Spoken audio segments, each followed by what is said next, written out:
Hello guys, good day po sa ating lahat. Update po tayo sa aking mga fingerlings.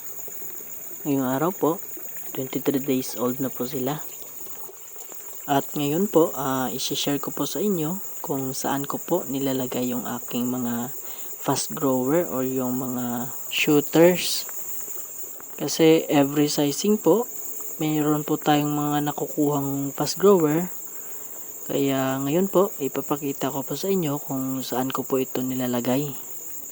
Pero bago po yan, ito po pala yung aking ginagamit na air pump. Ito po yung LP100. Ito po ang nagsusupply ng oxygen sa lahat ng aking tank dito sa hatchery. Ito naman po ang aking cultured good bacteria. Ang gamit ko po dito is yung Orobiotics Nitrifying Bacteria and Odor Fixing Probiotics.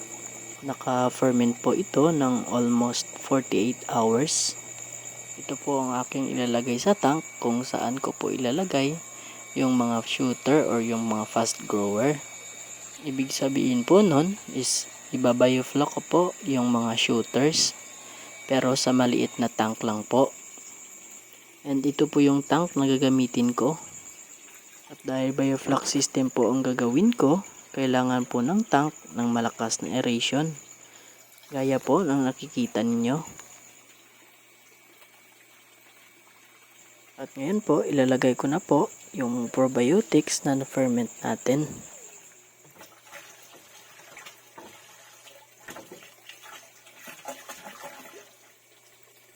At bukas po, pwede ko na pong ilagay dito yung mga fast grower na nakuha ko. At lahat po ng mga shooters na makukuha ko in every sizing is dito ko po ilalagay. At yan na po ang itsura niya. At ngayon naman po, mag-check po tayo ng temperature. So, nakikita nyo po, ang temperature po ng ating tubig ay 27.7 degrees Celsius. At maya maya po, ipapakita ko po sa inyo kung paano po at kung ano po yung nagpapaikot ng tubig ng ating tank.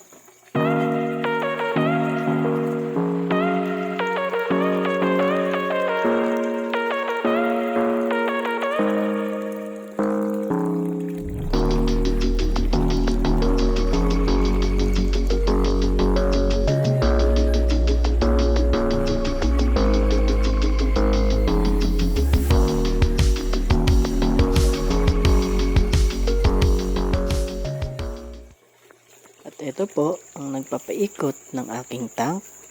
Ang gamit ko po dito is yung air pump, yung pinakita ko po kanina sa inyo.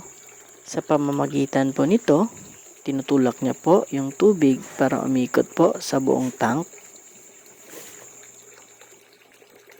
So hanggang dito na lamang po ang aking video. Kung meron po kayong mga katanungan, i-comment nyo lang po sa video ito. At susubukan ko pong sagutin ang inyong mga katanungan.